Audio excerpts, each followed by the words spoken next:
Hello, I'm Sam Ferrazano coming to you recorded from sunny West Georgetown, the vacation paradise of South Seattle. Here at Equinox Studio, where dreams are born from the miraculous minds of 130 artists and artisans, baptized in the fire of industry and polished to perfection in a community of geniuses. Everything from painting, photography, woodworking, metalworking, ceramics, glass, movies, music, two dance companies, two painting schools, and fire. If you can imagine it, it's being done here. I want to welcome you to our very virtual open house, which is very, very hot, which is made possible by the generous contributions of the crazy and mad zoom-in electronic skills of the Iron Monkeys and the terrifically technical triumvirate of EQTV. The truly triumphant Tabasco, the community kick-in-the-pants K, and the wildly wacky and wondrous work. Thank you oh so much for all of the time and efforts and creativity you've invested in this evening's festivities. I also want to thank the incredible LX Bazaar, who has masterminded the most magnificently magical new Equinox Studios website, where you can go to find anything and everything Equinox. Search artists and mediums, people and places, events and extravaganzas. So, when you just can't get enough of Equinox, or you want to dig deeper, head on back to Equinox Studios and dive right in. Now, on to the fun for tonight. We are here to open our house and your minds and your hearts to the spring of wonder here at the Creative Industrial Complex. In 2006, a few scrappy young artists unloaded a truck full of tools, materials, and possibilities. We plunked down in each of our corners in the big blue building and set to work creating Equinox Studios. Now, 14 years wiser, older, and achier, and more creative, we as a community have grown to about 130 artists and artisans and have managed to build Equinox into almost 100,000 square feet of workspace in 4 different buildings on 5th Avenue and are starting to spread out into the rest of Georgetown. We have also managed to become the first and only that we know of 100% tenant owned and operated by 100% tenant owned and owned by 100% of the tenants complex of buildings in the world. That collective ownership and community spirit spawns all kinds of wondrous happenings, from inspiring each other every day in collaboration, cross-pollination, co-inspiration, and co-perspiration, to inspiring the public with things like monthly art walks and the neighborhood, and creating all manners of wild, wacky art-making experiences for kids of all ages at the Georgetown Carnival. And yes, to inspiring you at our very open house, usually on the coldest, most bitter, nasty night of the year, but so warm and bright with poetry and bonfires, iron pours, music, poetry, dance, fire painting, and of course, the mighty Schmackamer. So, grab your drink, make yourself at home, pretend you're freezing your ass off, imagine the smoke in your eyes, the crowds of people, the marching band, and the amazing art and music, dance and poetry, the street full of blue lights, the heat of the bonfire on your face, and the feeling of being part of something much bigger than yourself. Welcome to the Equinox Studios very virtual open house. We are so glad you're here. Enjoy the show. Hot metal! Hot metal! Woo!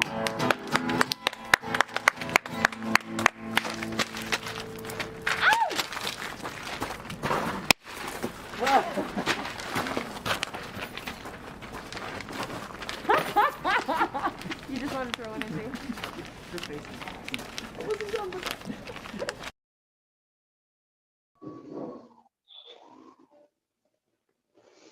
Thanks, Sam.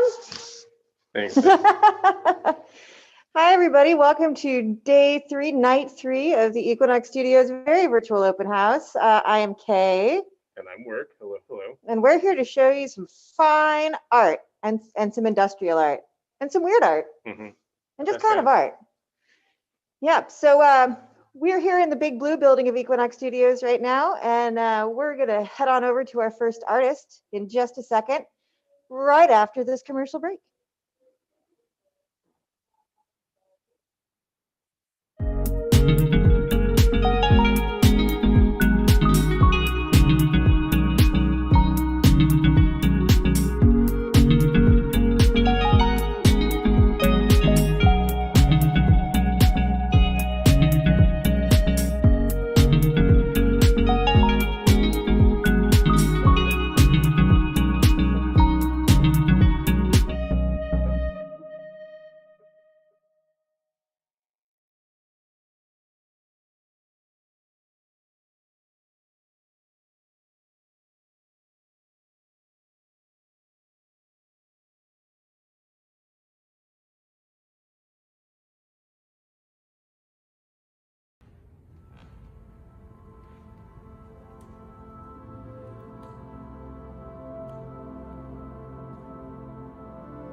And we're back.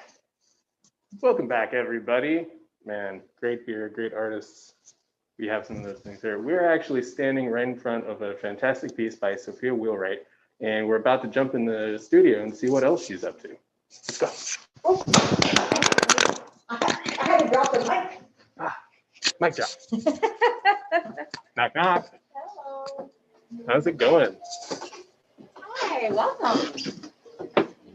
So for the new viewers out there, Okay. tell us a little bit about yourself. Okay. Let me grab the mic first. Is this on? It is. Don't worry, that always does that.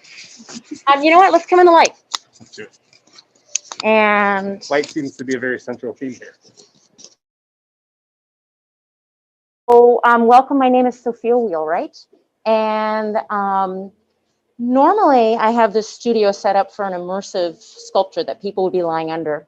And I thought, since there isn't a crowd, what I would actually do is put some of the lights on. You'd still see the pieces it's this incarnation, but I would actually describe sort of how I came to doing this kind of work. Please. 8.5 years ago, I moved to Equinox, and with no training in art, except a lot of photography. And so I would go into people's studios in their garbage bins and downstairs to the free piles, and I would make stuff out of what I found. And that lasted about 2.5 years, and I made objects from found stuff, small objects, rubber tires, the inserts in your vitamin bottles, those things you pull out and throw out. So that was basically my focus for those first couple of years while I got used to the studio and had a small little studio. And then at some point I found, and I'm going to take you over here, I found some window screening. It was pretty boring. It was pretty small, but I worked it by hand, and I created these 3 pieces, which... These are the original 3. Very nice. And finished with that material, had no more, figured, okay, and I moved on to other things. But at some point, I found myself wondering what to do next. And I thought, you know, most artists actually buy material. And so I thought, what if I pick a material that interested me, like this, and I went and bought the largest amount that I could find, which was a 100-foot roll of it. Oh, wow. Not having any idea where this was going to lead, I thought the only rule I'm going to give myself is I can't cut this 100 feet because I don't want to limit my ideas or possibilities. And so I started working the 100 feet by hand, and I can show you some of that material over here. We'll go back in the light. Thanks, work. I realize I'm making you work. That's what I'm here for. And so this is not 100 feet. This is just a section of it. But basically on a table, I would work it by hand. Very, very impressionable. And I'm just doing it quickly at this point. But I did it quite slowly, listened to NPR, listened to radio, listened to books. And for months, it took me for that first 100 feet. Wow. And as it spilled off the table, it was so beautiful. And I kept thinking, God, it's like a river, and it's like clouds, and it's smoke. And I would take naps on it because it was incredibly buoyant, 100 feet of it. Totally. And but then when I was finished with 100 feet, I thought, I don't have a sculpture. You know, how does that make sculpture? Yeah. And so down the hall, John Kirschenbaum came in and listened to me and came up with this very brilliant system of just putting a screw with some wire down. So I have tons and tons of wires, and I whoop, whoop, whoop, tons of wires through the whole studio. And I basically started just trying to get that 100 feet off the ground. Nice. No idea where it was going to go. And as I did it and worked my way through, it was not unlike making a fort when you're a kid. As you're inside, you realize, no, that doesn't work. Oh, that's cool. And you just follow it, and eventually you have created this whole thing around you. So that first piece is actually this half. It's still up. Oh, wow. Okay. It's probably been, I hate to say, like 5 years. And actually, here is a picture of just when that piece was up. Expensive. And I had discovered a different way of working. Amazing. So since that time, I've always been drawn to light. As a kid, I spent a lot of my time in old barns and in woods. And I just felt when the light would shift and it would change. And so I think that still informs me today. I basically am interested in how space affects us and how light affects us. So I have worked with different kinds of lighting, natural lighting with the shadows, with what I call studio lighting, which are these just warm lights. Sure. And then I've worked with LED lights, which you can see a few examples of. And then I've also projected video into it. And video is definitely one of the crowd pleasers, and also pleases me in that when it's shot through lots of different layers, of course, you can't control how it's going to hit different layers. And depending on where you are, you see different parts of it. So I actually created this piece in the studio because it was my studio. I thought the limit of the size. Too bad I don't have high ceilings. But it's interesting because people have come in, experienced the piece, and had me do commissions. Excellent. Way up high in the sky, sounds great. But what I've found is that when pieces are super, super high, they don't affect you the same way. And so, to be honest, probably my ideal would be to have pieces that go up so the food trucks can come down, and that you can lower so that people can be surrounded by them. So, but I have had lots of different opportunities since then to do pieces that are outdoors. Oh, nice. And what's neat about when you do an outdoor piece is that in the daytime, it looks like one thing. And then in the nighttime, the same piece gets to have a totally different identity. Super different. Grab those too. Yep.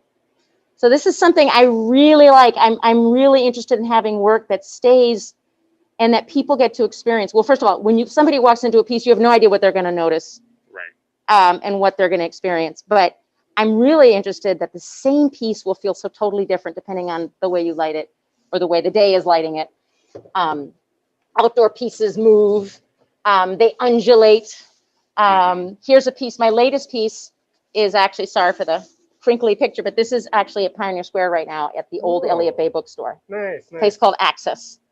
So in here, I'm working with different, collaborating with different video mapping artists. It's really interesting to work with different people because you get to see their aesthetic, how they work, how light works. And again, you have this piece that this is the same piece during the daytime. Very nice. And what's funny, I just was printing this picture and I noticed the picture next to it was from when I parked my car on the way to make the piece. I couldn't help be struck by how much it sort of looks like a waterfall. But none of my pieces have a specific, I don't want them to be one thing. I like the fact that it can be a waterfall, it can be clouds, it can be smoke. I've had various different people come in, dragon's breath. Right. Elements of imagination and metamorphosis depending on where you are and who you are. Absolutely. It's sort of like looking at the clouds, you know, they shift depending on. And I think you sort of allude to this, but I was wondering, with your process, if I came to you with a commission, would you sit in the studio and crinkle everything and think about it, or would you just go to the place that I need it and let the environment decide what it's going to be? Very good question. I would go into a location and I would spend a lot of time there throughout different parts of the day. And I would sketch. So I come up with an idea how energy might enter into a room and leave a room. But when I actually, so I will do a maquette, I'll make a model, and I'll use just crinkly paper, you know, to sort of show and to come up with different concepts. And then as you can see, I have mesh right behind you. This is mesh I've worked. Gotcha. These have been used on other jobs that have come down. There's more mesh. Just sort of ready material to be put into something. I've prepped. So I would approximate the amount of material I think I would need for that space. Gotcha. But to be honest, you go with a plan and then you adjust. Because you never know exactly how the twists and turns are going to look. But I do start, and I do some research with the person, what they're thinking and what they're responding to, but also to the space and to the history of the space. So very cool. And then very cool. Well, it's just lovely. I've definitely, a couple of years ago when we could do things, I remember coming in as a young Equinox, fan and lying under all the lights and being really impressed by it. So it's good to see more and more coming out of the rest of the world.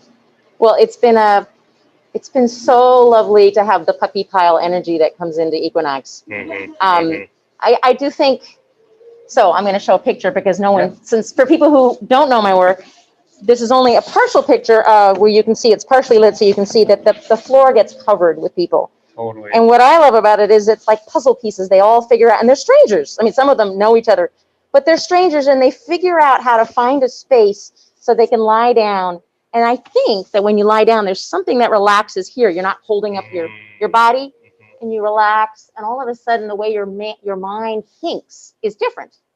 And so that's not something I do. That's something the audience does. And I love putting people into that position. I'm trying to figure out how to make pieces in public spaces so that people will feel okay to lie down. For sure. And either have, you know, incredibly comfortable sort of lounges. I could see one in a school where a kid can curl up with a book. Totally. You know, totally. I could see it in a hospital where people are stressed and they don't have a lot of time, but their whole nervous system could just calm down. So, and the other thing I'm just beginning to develop is wall pieces. Okay. Totally separate. Sure.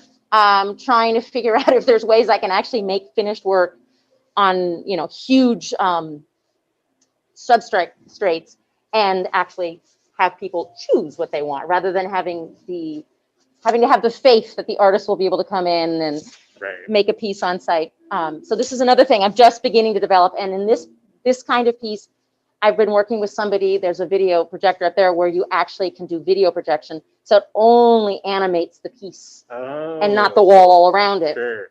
And you can either have it on or off like this. I love the shadows. Yeah. But depending on what you wanted, you could animate it. It'll almost be like a fireplace or something you might spend time with. So that's a new direction too.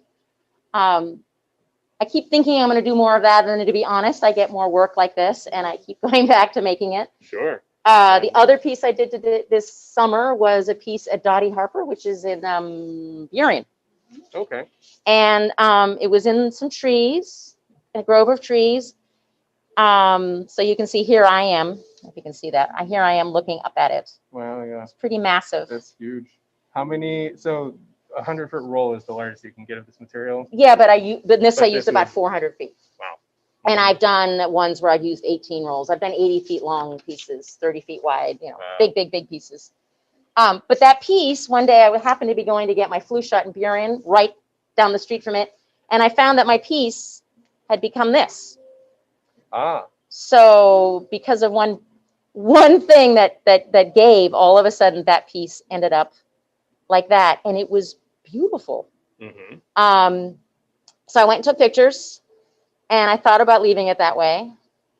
And then I realized that that's probably not what the organizers wanted, was to have a piece up in the air. Sure. And so I did put it back up. Yeah, but it gives, you know, a whole new inspiration to other future projects. Well, to be honest, it actually is, as a very astute friend said, well, how about if you create pieces and then drop half of them and see, you know, maybe you'll like that better. Right. Because, so it has changed the way, different ways that I'm orienting my pieces based on an accident. Very cool. Accidents are some of the best. You know, we've talked to a few artists. Yes, I've noticed a few artists. Yeah, that seems to be a theme. I think one of the most amazing things I've learned is you don't have to know what you're doing before you do it. And so you plan as well as you can, and then you adjust and adapt things. Totally. And that has been very empowering. And I actually believe everyone has this ability. It's just most of us don't get put in that situation where we get to do that.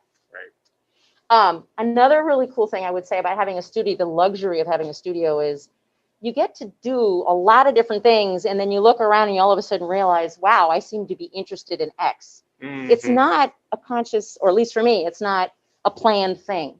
And so you sort of discover what you can't forget because it keeps coming back.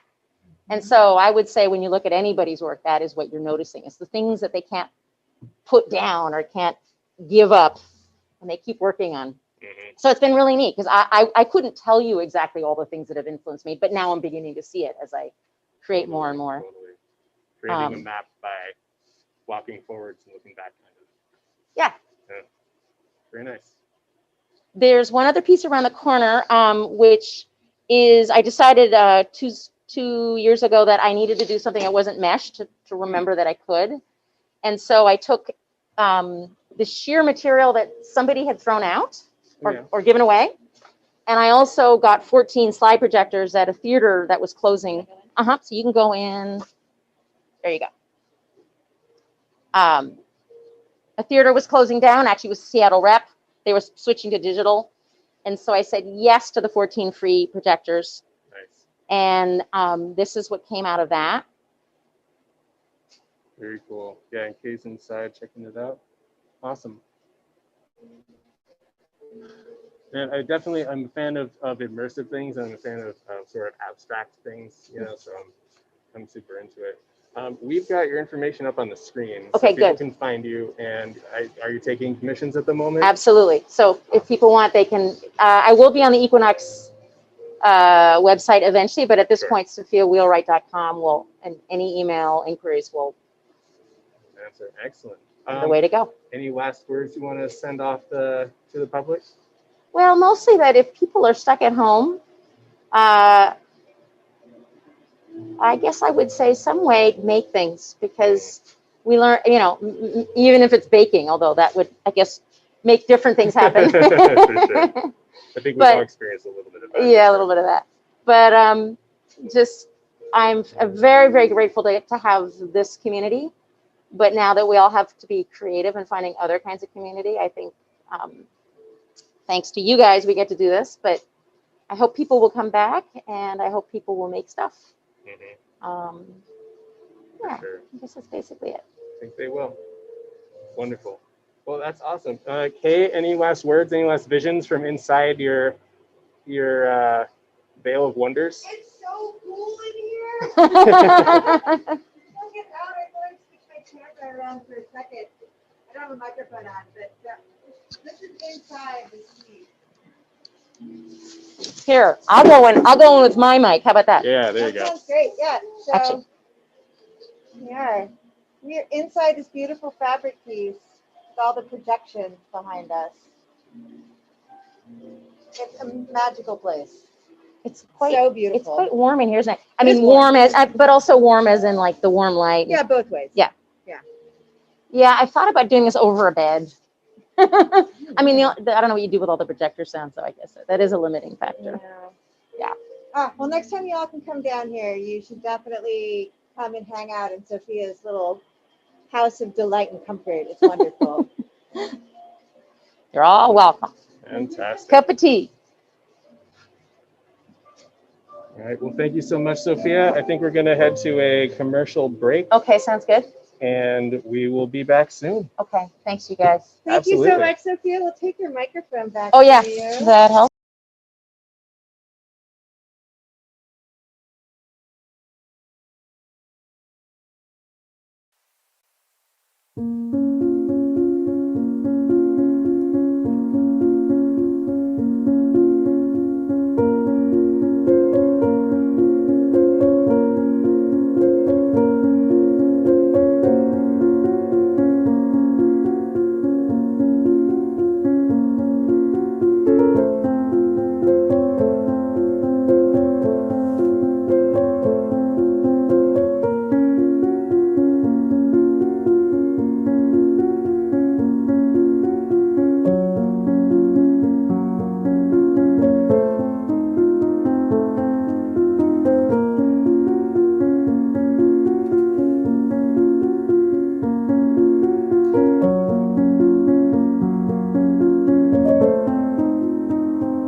Hi, I'm Tiffany Day, an artist here at Equinox Studios, and here are some of my paintings.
Welcome back.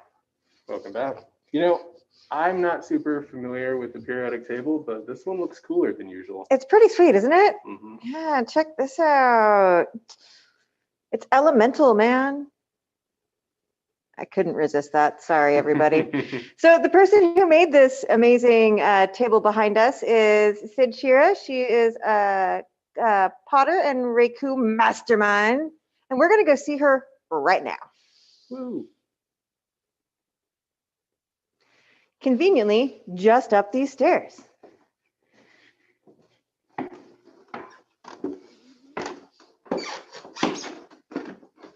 little bit of art, a little bit of bathroom, and a little bit of Sid. Hi, Sid. So nice to see you. Work has a microphone for you. Ooh, Indeed. look how lovely it is in here. Oh, it smells good. Put it up in the air. Yeah. Up in my ears. Oh, in my shirt? Yeah. Okay. That's perfect. Cool. So, hi, Sid. I, of course, know who you are, but will you tell all of our delightful watchers who you are and what it is you do here at Equinox? Hello. I'm Sid Shera, and I make, as you can see, porcelain tulip votives. They're so gorgeous. I'm a ceramic artist, and I'm oh, someone's out there. Oh, we have sound support. Okay, whatever Yeah, that means. Cool. This is Claire. She's helping us make sure everything sounds okay. Hi, Claire. So yeah, this is my year to get a website and go online and do online sales. So I'm concentrating on these porcelain tulips right now. They're a super duper holiday type of deal.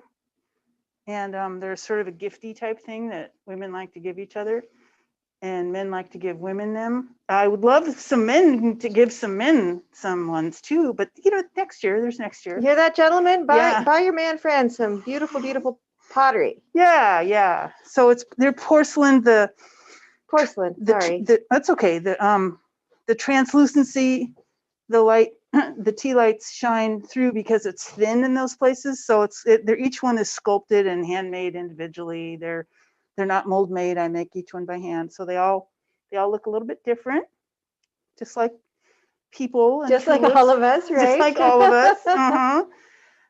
And what else do you want to know? Let's see. I'm kind of nervous. What's your process for making these? Like, they're not thrown, right?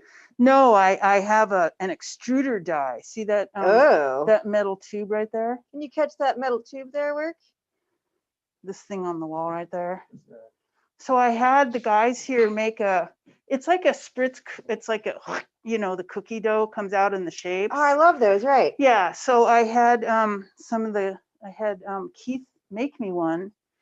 And then so it comes out in a column, and then I sculpt the bottom on it and make it look all lively, you know. I pinch it and pull it. Yeah. Like blowing in the wind type of tulips. So yeah, I'm calling my work wildlife folk art. So these are wildlife tulips folk art. Well, you have a big trend of that in the work that you do. You have a lot of flower imagery and plant imagery. I do, and that will be growing into my website pretty soon. So nice. And yeah, your website is on the screen currently, so all y'all should go check out Sid's work. Yeah, and I will also, when COVID is over, I will start giving raku workshops again. Yeah, so tell us that for people who don't know what raku is. Will you explain that? Oh yeah, raku is well, down at the hall there's this periodic table. We were just standing in front of it, as a matter of fact. So all this work that gives crackles like that, see the crackles? You know, it's a little hard to see.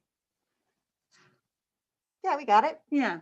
So that's what raku gives you, and it's an hour-long firing outdoors, and then I take it out of the kiln and we plunge it into a bucket of sawdust and smoke it. So nothing ever comes out alike, and it's very dramatic. It's very you just, I don't know, it's a little hard to, like this, it's a little hard to see that in the light. It's not, anyway, it's a pomegranate. It has crackles on it. So it does. yeah, so it No two pieces are ever alike, and it's just it's a lot of fun. It's fun. It's a fun thing to do in a group, because when you pull your pieces out of that smoking bucket of ashes, the colors change as they cool down, and it's like you see this transformation into this piece that is, it just doesn't look at all remotely like what it looked like when you went in, and then you scrub off the soot and the colors emerge, and it's very fun. It's very dramatic. I've seen you doing these classes. So what's the general timeline and cost for those? Like, I see people week over week. So right, you come, if you do the full meal deal, you come once for about 3 hours and you make something, and I show you how to make something it's kind of bomb proof, nothing too elaborate. We build it with slabs, and then the next time you come about a week later, and then we do a 3 or 4 hour firing. Nice. Yeah, and it's going to cost somewhere between $125 and $150 to do that. What a deal! What a great experience. No, it's a great thing to do as a party or a gift or a couples thing, or it's very bonding, because it's so ridiculously dramatic that you all go through it's like going on a really hard hike. Well, you're going into the fire together. Yeah, we're working directly with fire, and there's the possibility of great suffering, but I make sure that doesn't happen. So it's very fun. It's very fun. So unlike the Iron Monkeys, where we make them suffer in the fire, you actually give them enjoyment in the fire. Yeah, we make you take a step back. Yeah. So I know that we can't do that during COVID times, but if someone was interested in that in the future times, can they send you an email via your website? And yes, I hold a will. place? Right now, I have a section on my website called Works, and it's I'm really learning how to do a website, and right now there's Latin written in it because it's a placeholder, but I will be describing the transfer. It's called Transformational Raku, because it is transformational, and hopefully you hook on to the little bit of the transformational energy, because you're working directly with fire. That's great. Yeah. So yeah, your email is up on the screen. So folks, if this is something that sounds interesting, like an interesting thing for you to do, definitely send Sid an email. And also, let's talk about these amazing, what are you calling them? Well, here's the name. Yeah, I'm clearly forgetting. I've got a lot going on in my brain. Radhigi tulip votives. Their higi means cozy. Right, in Danish. Higi. Yeah. And they're rad. And I just learned that word this year. I know, it's a good word, tulip votives. So anyway, they're just tulip votives. And what's the general cost for these? They're $55. Perfect. And you can buy them through the shop, and I will mail them to you. And that will cost $10 of shipping plus taxes. Or if you would like to Venmo me, I will meet you here, of both of us masked. There's enough space in here, and I will. There is, yeah. Yeah, I'll put out a bunch, and you can pick one, and I'll wrap it up for you, and that way you don't have to pay any shipping. That's great. So you want to know my Venmo? I don't know. Yes, we definitely want to know your Venmo. Let's see here. It's at Sydney-Shera. At Sydney-Shera. Nice. So y'all get your 55 Venmo bucks out. Yeah. Send them on over to Sid here. And I think a Venmo includes your email, and so we will then talk via email. Yeah. Yeah. That's great. And so I'm here at Equinox, and I decided to, I'm having lots of people come one at a time and pick something up. So I think it's safe. Well, we think it's so important. It's one of the reasons we're doing this is to give people opportunities to support our local creative forces. But if you feel freaked out, I totally get that too, and I will ship it to you. Yeah. Right. Absolutely. Yeah. Well, I need to come buy some of these. I hope no one that I'm planning on buying Christmas gifts for is watching right now, because I got some people in mind. Well, they're all individual, so you can pick one that looks like someone, it's like it gives you that vibe of that person.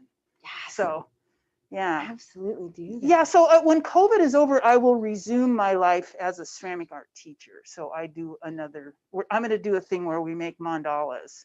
Oh, beautiful. On a big platter. That'll be that'll be a thing to come in and make a mandala. So Ugh. I have a little bit of woo in me, so I'm capitalizing on the woo here. I might as well just admit it. Yeah, just go for the woo. Yeah. Unabashedly, the woo is good. Yeah. Plus woo rhymes with raku, so we call it woo raku a little bit. Wow. If you want to. I mean, Whoa. okay, I guess I will. Yeah. Only some people will want to call it that, but I will call it whatever you want. Sid. okay. Okay. Woo raku it is. Okay. Or transformational raku. No, it's so beautiful. And there's something really important about working with your hands. I think, especially coming out of this COVID place, we've all been like in front of screens and, you know, watching all the Netflix, to have the opportunity to make something new with your hands, to learn a new skill. Well, and clay is hopeful. Clay is super yin. It just receives everything that you do. So I often find people will start, men and women will just, it collectively, it's grounding, you know, because it's earth. And then Right, people will just start talking about something. It like the unconscious just kind of erupts out of it. So I make a no fail safe zone to make stuff. And that's, people are just dying to work with their hands. It's Yes. just super fun. Yeah. I mean, hands are made for making things. So yeah, it's very fun.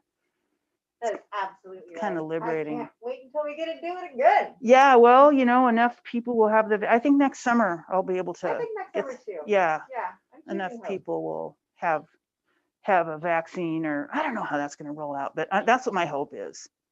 Sticking with art. Yeah, sticking with art, baby. Well, Sid, what do you have to say? What are some last things you want to say to the people out there, for holiday wishes, for healthy wishes, anything you have?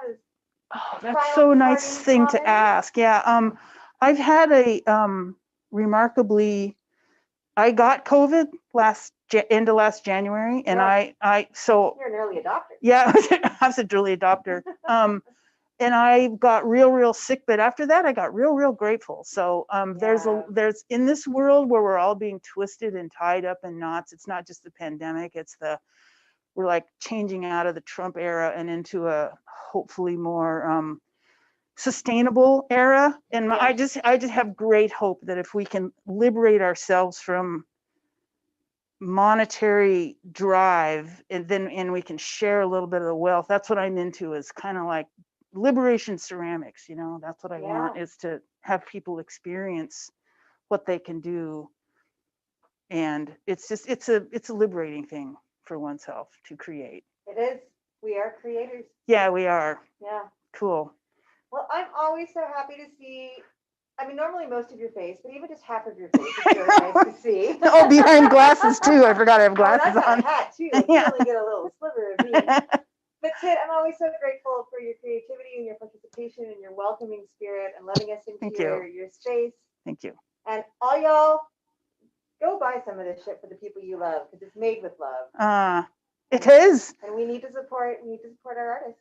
These are red Hagee. Thanks, Mom. That's the full name. Thanks, Mom, because my mom's spirit was on my shoulder. She was a designer, and she guided me through the whole thing. So, yeah, they are made with love. Mom helped. Mom helped design them.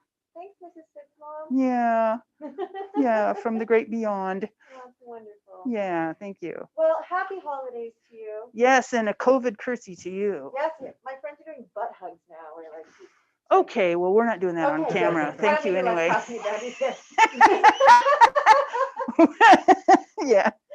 But it's always great to see you. Everybody sits contact Right. at the bottom of the screen right now. Reach out to her, put some hope on your palette, and come make some Reiku with her a little bit later on. Yeah, cool. And I can't wait till I see you again, Sid. Right. Thank you. Thanks you guys for coming in. I appreciate it. Yeah, and Right. because we can't handle too much more awesome in person right now, we're gonna have to do a commercial break. Okay. Okay. Bye.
Welcome back. We are in the downstairs of the blue building. Hopefully our connection stays as strong as ever. We're about to go see someone who you might have remember, Sid, the sculpturist. Let's check him out. Chris. We were just at Sid. Time and space and details. Oh my God, we're getting it all wrong. Oh dear. That's why we have Hey there. You've got a mic already. Yes. I'm Work. Tell the viewers about yourself. Hello, I'm Jeff Olhoeft. I do painting, I do sculpture. I do sculpting in stone. The big pillar is pictured there. That's over in Trout Lake. It's a about 10-foot tall basalt pillar. Basalt. And then these are smaller pieces in limestone. Very nice. Very almost marble limestone. In fact, they sell it as Tennessee marble, but it's actually limestone. Tennessee marble. Yes. Fascinating. Yeah, it definitely has that. Okay, you can get that coloring in there. That's really neat. Yeah, no, I'm very happy with how that came out. They're very far from Tennessee, so getting more is a little tricky. Fair enough. Yeah, but the shipping's not cheap on that. No. It's actually not too expensive per pound. It's just the pounds add up rather quickly. Fair enough. This is another limestone. I don't know where from. It's kind of. Very nice. And I also do painting. See all there, acrylics. And, Many paintings back there, mostly acrylic, you said? yeah, mostly acrylic. There's some oils. Okay. You can get colors in oils that are harder to get in acrylics. I didn't know that. Yeah, there's certain. You can get a more dense level of pigment, so the colors can get a little more saturated in oils than acrylics. Nice. Mm-hmm. Although usually you end up mixing them down, so it's not as central. And there are a few colors that you can get in oils that don't play well with pigments. My favorite blue, Prussian blue, which is what I use up here in the sky. Prussian blue. It cannot be done in acrylic. Fascinating. Yeah, it's a chemical thing. And there's probably some acrylic pigments that don't play well in oil. And vice versa, for sure. Yeah. How long have you been down in the studio? I've been down here about 10 years, on and off. Nice. I mean, full time, but. For sure, for sure. And yeah, I love hearing about all the stories from sort of the old and original Equinox folks, Yeah, Yeah. it's grown a lot. I What are mean, you calling old? I'm not saying the person, I'm saying You're the not old. space. Okay. No, The- I'm not yet the- old. I refuse to get old I'm yet. with you. Oh, absolutely not. The original art spaces being inhabited. Okay. Gotcha. Yeah. Good recovery. Nice. Oh, you old people are so sensitive. That's amazing though. And tell me a little bit about where your inspiration for your, like subject matter comes from. In the paintings, I'm seeing a lot of like interesting kind of surreal stuff. What's going on? Yeah, my painting, the painting was stone carving is a slow art. It takes a while. And I was like, I'd like a project I could get done, in a week or two, not a month or two or a year or two. Sure. Yeah, as it typically does.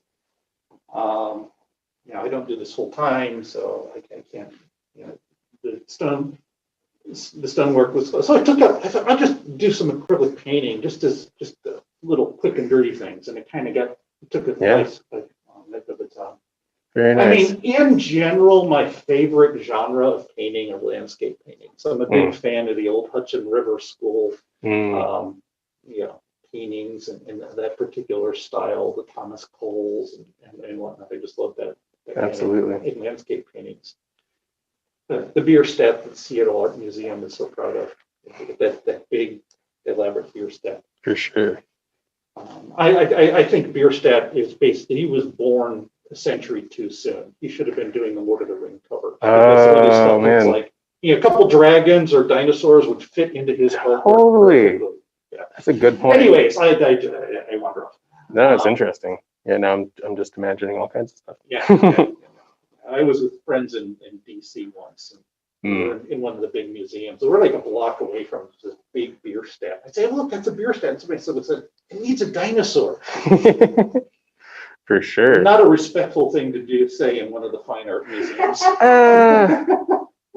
you know, art's ever evolving. But Sometimes anyways, dinosaurs are I necessary. kind of migrated to a lot of, I guess, call them surreal landscapes. Nice. And it seems to be about half of what I do and whatnot. Very cool.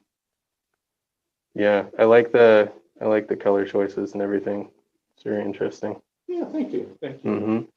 Now, as always, we have some information of yours on our page right now. Everybody can kind of check you out. Are you taking, you know, are things for sale? Are you making new things, or what's, you know, what would you like to? Oh, I mean, if somebody sees something here, they should get in touch with me and we can work something out. For sure. I've scattered a few prices on some of the paintings. The sculptures are much more expensive. For sure. As they tend to be. And so you're talking about time, like how long for the Tennessee marble piece that we were looking at, or even this piece that Kay's looking at? How long is that? 2-3 months? Is that? Yeah, it's a difficult to say because this was, you know, I took a couple courses, short courses in stone carving. This is probably the first really significant piece I did. And so there was a lot of start and stops in it. There were some major errors in it.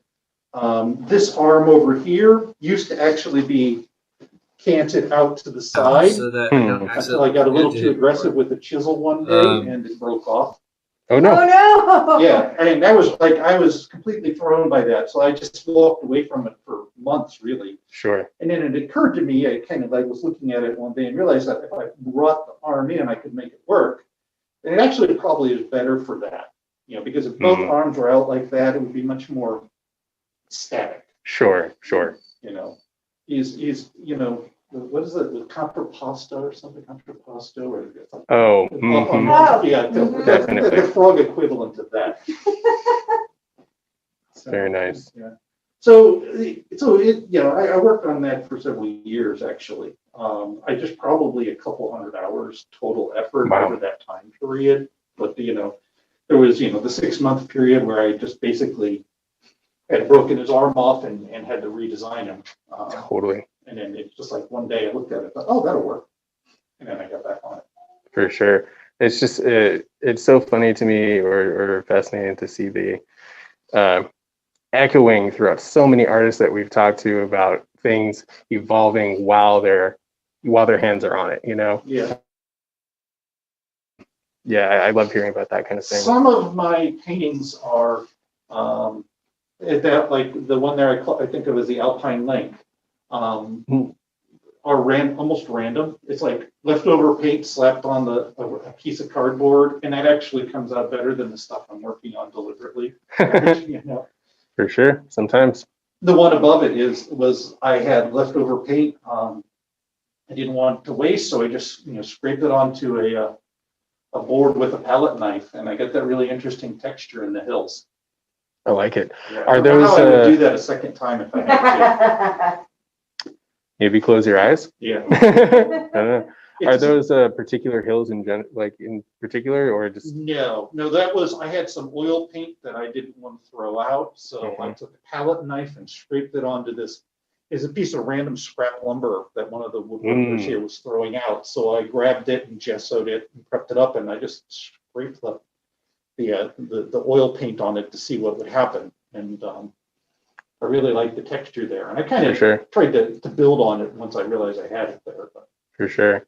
I like it a lot. It reminds me of the rock face above Boulder, Colorado. If you've ever been there, there's like 3 kind of steep rock faces right above the town that everybody goes and climbs on and whatnot. It reminds me a little bit of those.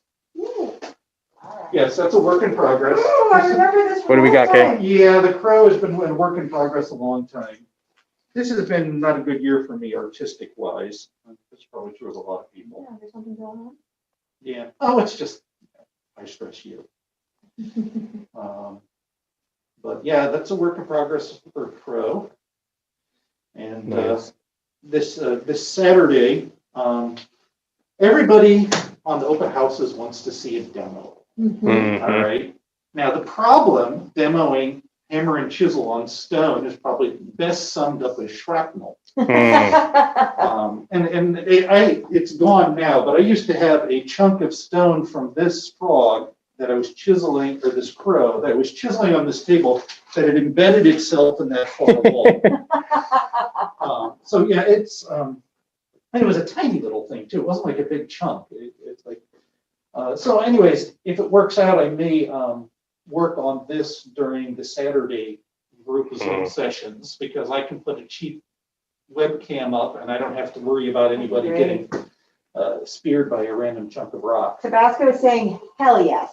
Okay. Yeah, I would love to see that too. Yeah, Absolutely. yeah, no, that might be my entire participation, is that I will put a camera over there. I will stand here and I'll just chisel away on stone for an hour, and people can hear the, Yeah. It'll be mostly like that. Totally.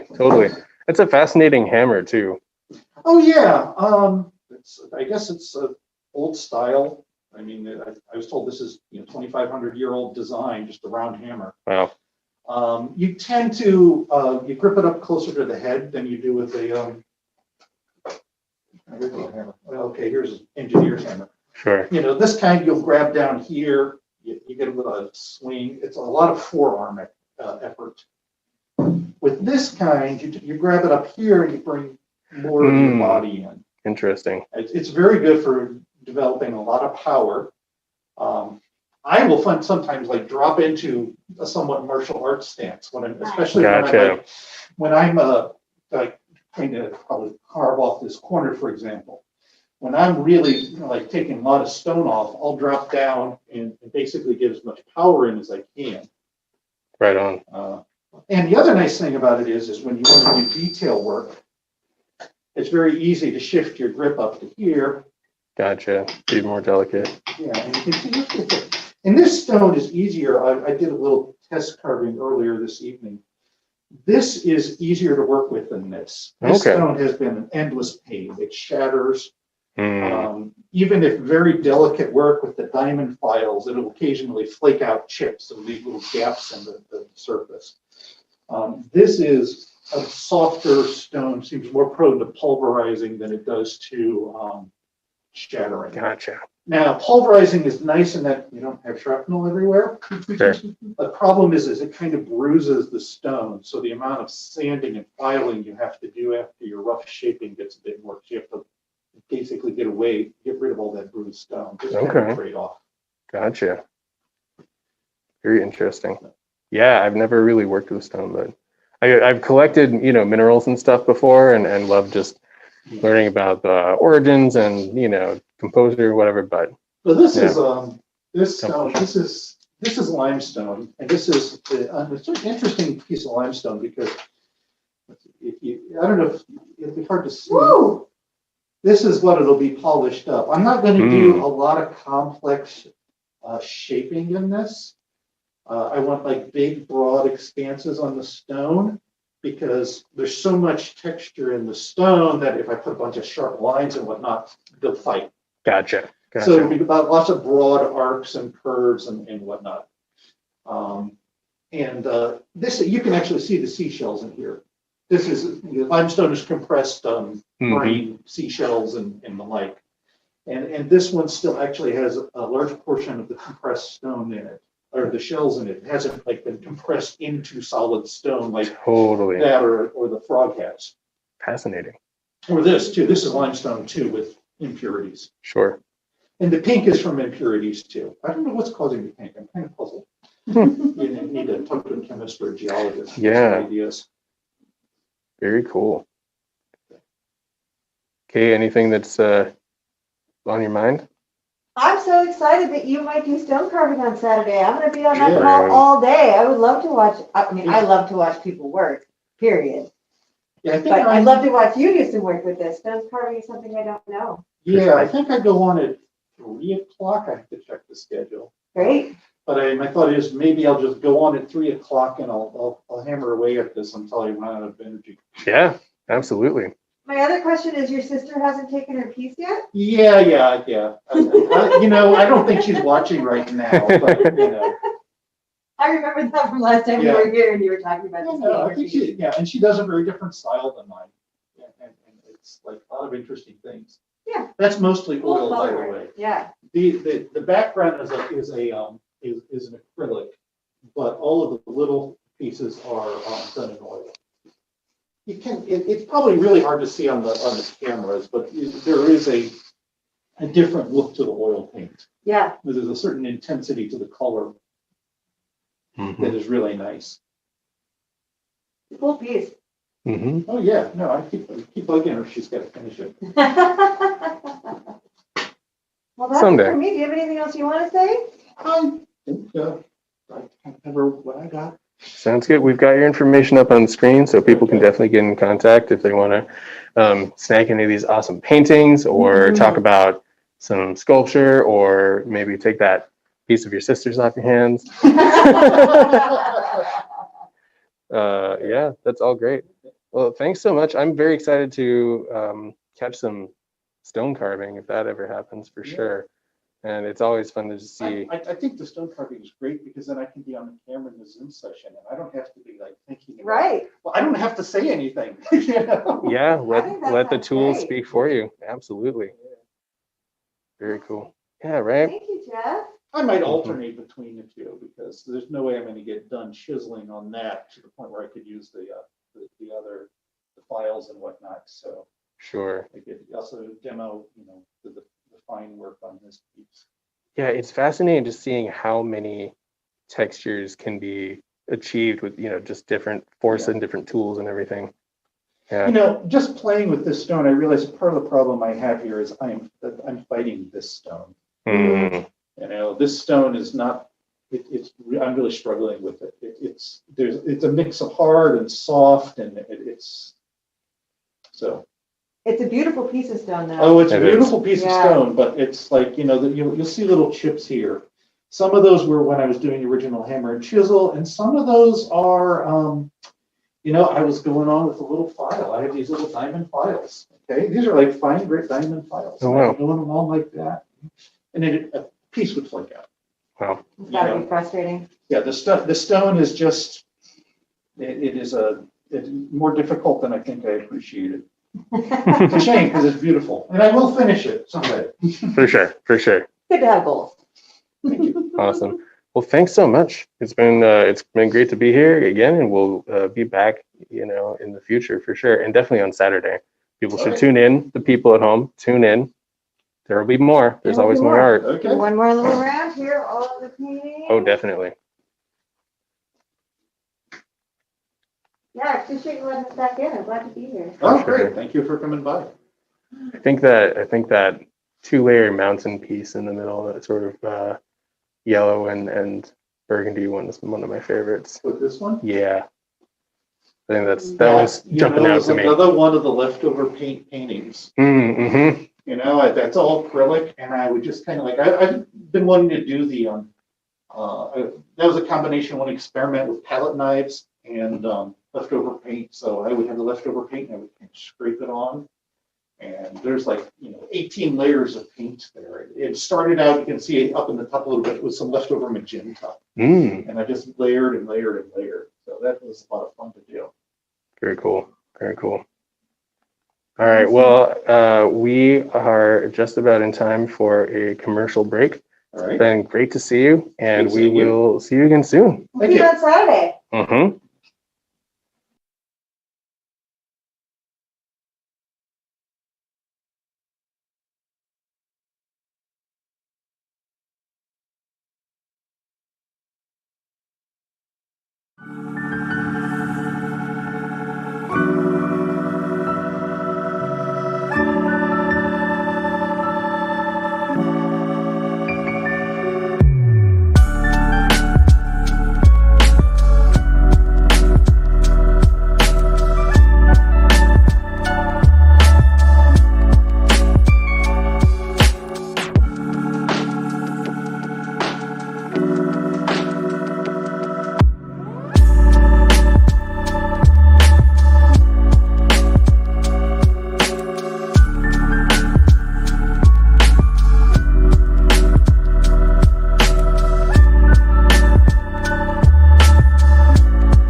now so that I don't accidentally forget to hit record, which I have not yet done so far. That up close video stuff looks great, and you're totally nailing it on like really slow and coming in because the video will lag. So yeah, that kind of thing is perfect. Awesome. Good job, Ben. Way to rock it, Ben. Way to rock it. Okay, so let's go to the K.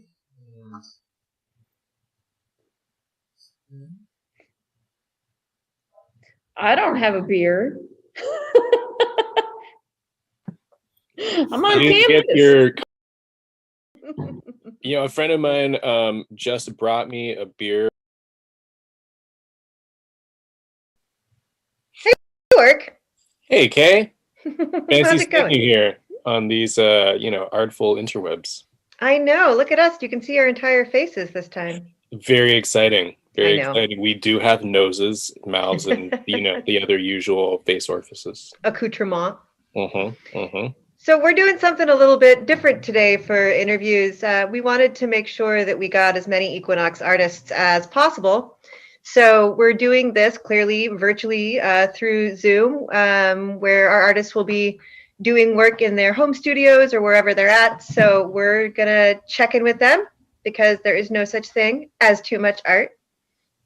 Absolutely. And we're excited to have our first guest, who is Lisa Geertsen. She is currently working out of Carbondale, Illinois. And let's just say hi to Lisa. Hi, Lisa. Hey, Lisa. Hi, guys. Will you just give us a little overview of who you are and what you do?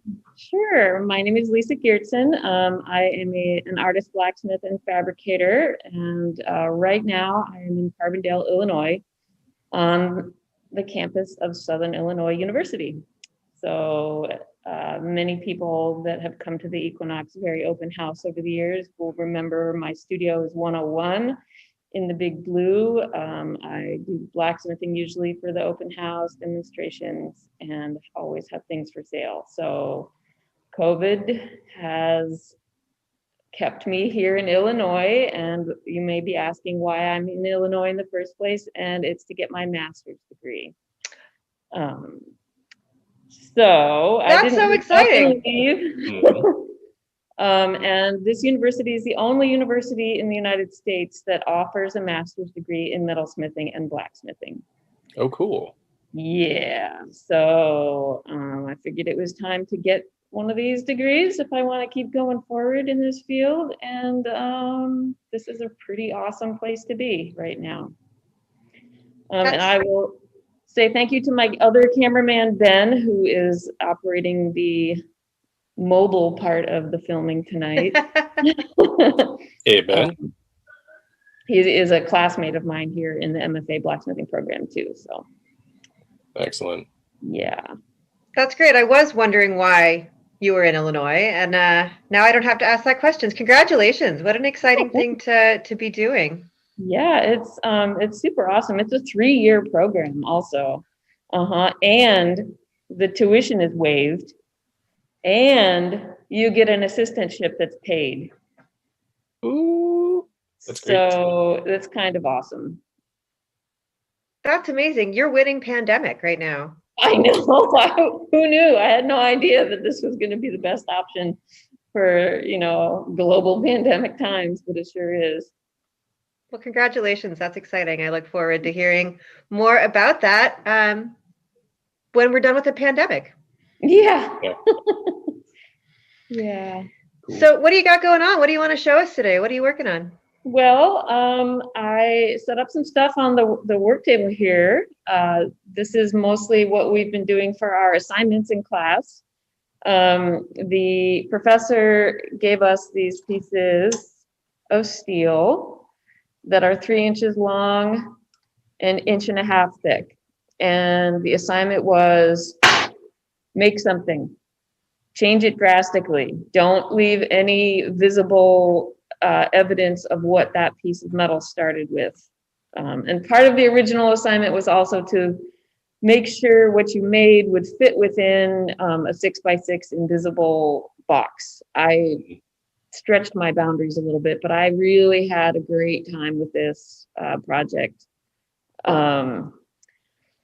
Changing the shape, you know, when I started it, I don't know, I kind of had this thing in my head, what lives inside that bar? How many different things live inside that bar? So all these smaller pieces that Ben is flying around and showing you guys were kind of like, you know, what, let's try this, let's try that. And also what I can do with all the machinery here in the studio. So after we look at some art, we're going to look at some tools. Nice. Because part of the super exciting thing about being here and making stuff is that I have access to this studio. There's 4 power hammers here. Mhm. And 3 of them are all lined up in a row behind me, so I can just jump from one to the other. And, you know, there's 5 coal forges and 2 gas forges, 3 gas forges. And so, you know, yeah. Oh, that's dreamy. Totally dreamy. And I have keys to this place, man. Makes my rusty little heart happy. Right. So the piece that Ben is flying over now, after we all played around with the parts, we were supposed to choose one that we liked the best and design either a wall piece or a window grill using the same assignment with the original bar, and then making the parts and making a sculptural window grill or wall hanging. So I went with wall hanging. I've made enough window grills. And I sort of went with my cloud forms that I love so much. So each cloud is one of these bars, one of those original bars, and they're all riveted together. Those are the rivets. Mhm. Thanks. Yeah, and it does hang on the wall. I took a picture of it today on the wall.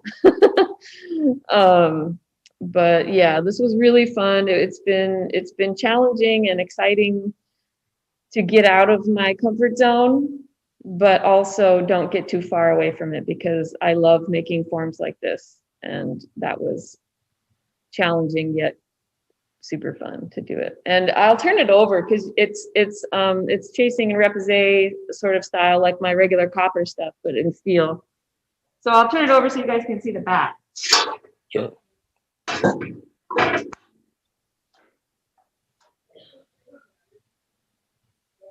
We're all makers, right? We like to see process. Oh yeah, we do. Oh yeah.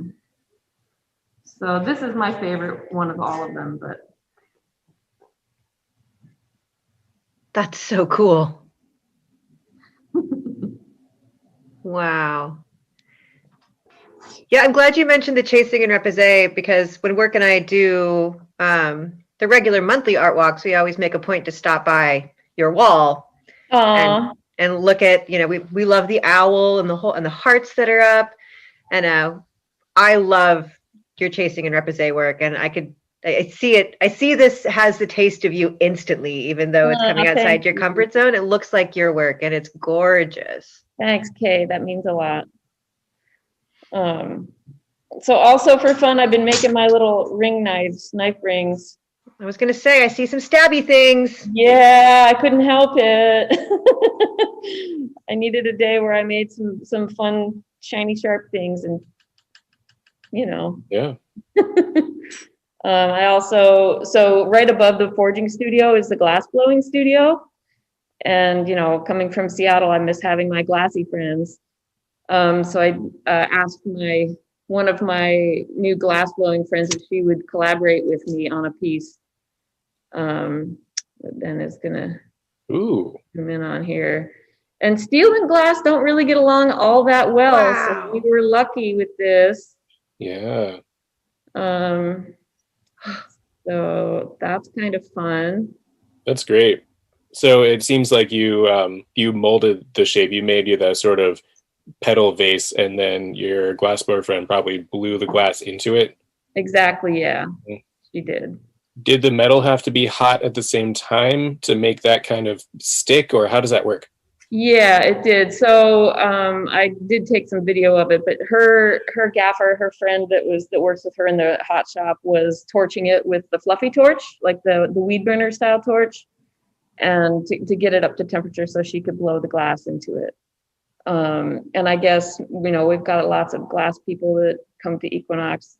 This was specifically a piece that I felt I needed to make to honor a glass blower who passed away in October, a very well-known Seattle glass blower named Greg Owen. So this is my piece to remember Greg. So I think maybe that's why it stuck together. It didn't fall apart because I asked Greg to, help make it while from his other realm.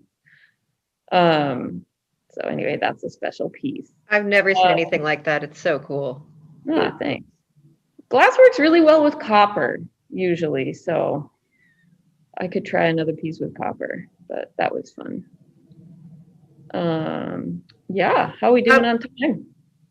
Oh, we're good. I have a question about your stabby bits. Because I love the stabby bits. Are those for sale, or are you just doing these for funsies? Because they're always for sale. And your information is currently up on the page that folks are looking at. So would they just reach out to you or hop on your website if they were interested in? The best way for them to get a hold of me would probably be once I post them to Instagram. So that's once I finish all of them. I've got 5 of them that are all the way finished, but I need to make sure I get the rest of them fully finished. And I'm going to number them. So if someone wants one, they can say exactly which one they want. But that'll all be on Instagram. My website currently doesn't have items for sale on it. And then, they can direct message me from Instagram. Great. And they're going to be $50 a piece with the shipping included as long as it's within the US. Okay. Great. I will never forget you and your tiny knives and tiny pieces of cheese at the Equinox open house. That's what I've been telling my friends here is that's my favorite display is to get the little cheese and get the little knife in there. It's so freaking cute. For giggles. We need it. Yep. So do you guys want to have a tour of the studio here? Yes, please. Yes. Should I use the phone for that or the computer for that? I would say go for the phone. It seems like it's mobile. If you can talk about it as you show us around, that seems like it'll work great. So the sound. All right. So I'm going to mute the computer. I'll mute the computer and I'll turn the sound back up on my phone if Tabasco is listening. I am. It's good.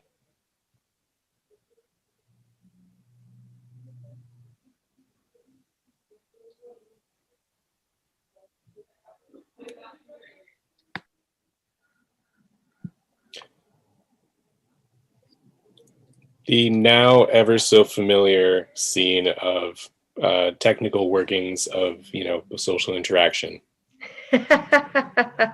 Okay, so how about I'm gonna take the computer around.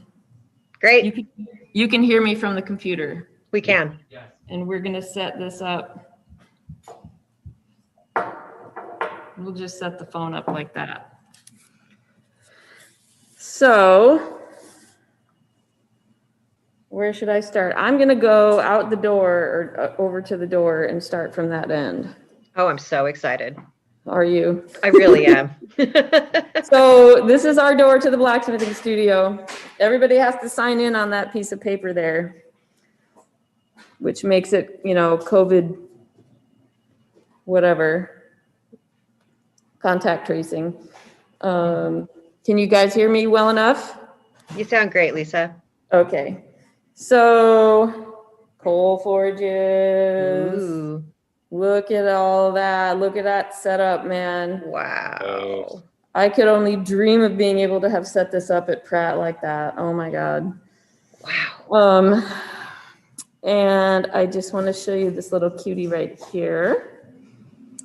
Look at the dies on that little sweet thing. Wow. Oh, Ben is going to offer to hold the computer. Ben, you're a champion. It's so cute. I love this thing. This is what All of those blocks, I could spread out all the shapes super quick with that. Oh my gosh. Gotcha. Yeah. That's the most adorable little power hammer. It's a 50-pound weight. Ah, it's the cutest. And then we have this lovely Sahindler here with the flat dies. Mm-hmm. This is 50 kilograms, so you can do the math on that. That's over 100. What? 110. Nice. And then next in line, we have this lovely coon with the rounding dies on it. Ooh, look at that. Yeah, that's my favorite, my best friend. And this also 50 kilograms. And again, yes, more coal forges, and you can see the gas forges in the middle there. Nice. Gas saber torch. Mm-hmm. Nice Ooh. big screw press. Wow, that's a sturdy press. Mm-hmm. But then we have, what is this, 250 tons hydraulic? Ooh. Wow. And then, dun dun dun dun. Ben's gonna hold the computer again. This is the Nasal 3B. It's about 200 to 300 pound, 280 pound. Watch out behind you, Ben. Air hammer. Mm. So, Wow. yeah, gonna be playing with this over winter break for sure. I bet that's super quiet. You know, for what it is. It does, yeah, it does have a muffler. But so my graduate assistant job here that I get paid for is shop technician. So I get to take care of the whole shop, and this thing was broken when I showed up here. So my job was to take it apart and fix it and put it back together. Nice. Badass, Lisa, badass. I never had to do anything like that before, but it was awesome. It was so great. A lot of fun. I learned a lot, and it wasn't as hard as it seemed. So, yeah. It's spectacular. So That's back incredible. here, we have welding equipment, plasma torch, all the sanding equipment, sandblaster. Where are we here? Belt sander against the door, against the wall there. Check out this giant iron worker. It's really nice to get the long view of the shop. Let's see if I can get you guys a good perspective. How's that? Dreamy, huh? It's so vast. There's so much room. I know, it's wonderful. I love it. Oh, and there's Ben. Hi, Ben. It's such a huge screw press. It's crazy. I know. Let me see. It doesn't have a badge for what its capacity is, but that's a lot of tons on that too. Yeah. Wow. Yeah. So how long have you been there doing your master's work?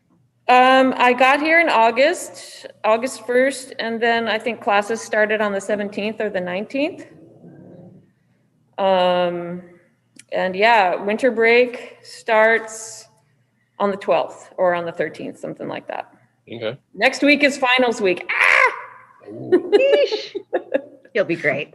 Yeah, I just have to write a paper and put a PowerPoint together. In steel. No, maybe. Well, this is awesome, Lisa. Oh my gosh, I am so happy for you, and just a little bit jealous of that studio space. Oh, it's yeah. You can probably imagine how happy I am to be here. Mm-hmm. I miss all of you guys so much. I miss Seattle and the people in the Equinox the most. But this is the best decision I've made since moving to Seattle. I'm yeah. so happy to hear that. It's so wonderful. Thanks. And you're such a stalwart long timer at Equinox Studios that I'm sure there are folks who would have been at the open house this coming weekend who want to know where you are. So I really appreciate that you've taken the time to show us what you're doing and let all of your Yeah. adoring fans know where you're at and why you're not in the city. Yeah, thanks. I couldn't bear to not be part of it in some way. Well, we're I haven't grateful. missed one yet. Yes. And this year counts. You made it this year too. Yep. Well, Work, do you have any other questions? Man, no, I'm, just in awe of all of the machinery and stuff. I'm wondering, I'm sure I've known at one point and don't remember, for coal forges versus gas forges, what's your favorite use for either one? I've only used a coal forge once, like years ago, when I didn't know anything about it. So is there really something you like need to use that coal forge for? I'm learning the answer to that every day here. Cause like you, I grew up as a blacksmith in Seattle, only using gas. And I'd only used coal like 3 or 4 times before coming here. So part of my education is learning the coal forge and why it's good for what it's good for and when. Mm-hmm. It's really good for forge welding. I've been practicing some forge welding and it's much better than the gas forge for that. Interesting. You can get a hotter heat faster and it doesn't mess up the gas forge. If you've ever tried forge welding in the gas forge, it messes up the refractory. Gotcha, yeah. And honestly, all those forms from the artwork that we were showing you earlier, it was really nice to be able to work on the flat parts of it over the coal, whereas I would have had to really manage the heat because they're about between 1/8 of an inch to a 1/16 of an inch thick. It would have been more difficult with the gas. So it was really nice to use the coal forge for that stuff because I could make a really flat fire and lay it on top. Definitely be a little more delicate with it. Yeah, very cool. Yeah, it's nice to get to learn how to use it. And they have very good ventilation system here for coal.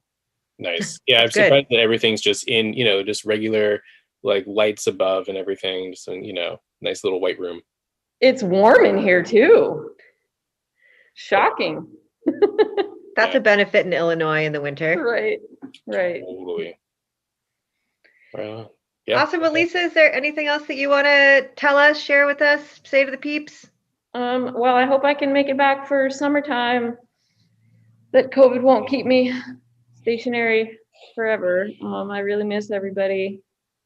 And let's have a really awesome 2021. Deal. All right. Deal. We miss you too. It's sad to not see you around Equinox, but like I said, I'm so excited for you. Big virtual hugs to all y'all.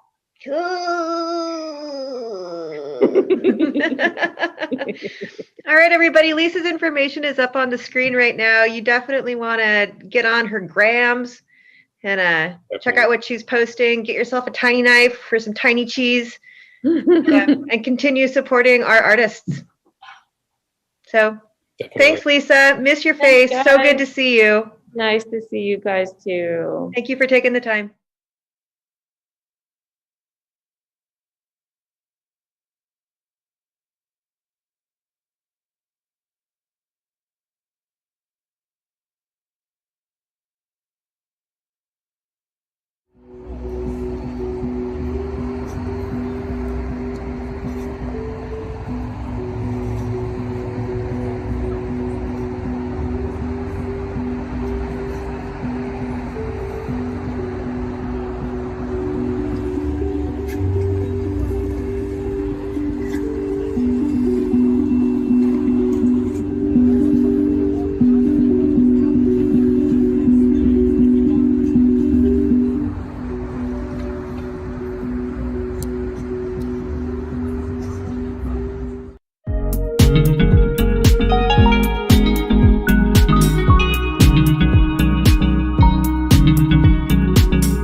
Man, just standing by a fire pit with Sam is always such a unique experience, isn't it? Oh man, I could go for some of that right now. Now, well, we're in the same place. We're in the Container Village, and we're about to see an artist that is brand new to the wandering, world of Equinox Virtual. And let's go check it out. Let's go check it out. Let's do it. Let's go. With no big mud puddles. With no big mud puddles.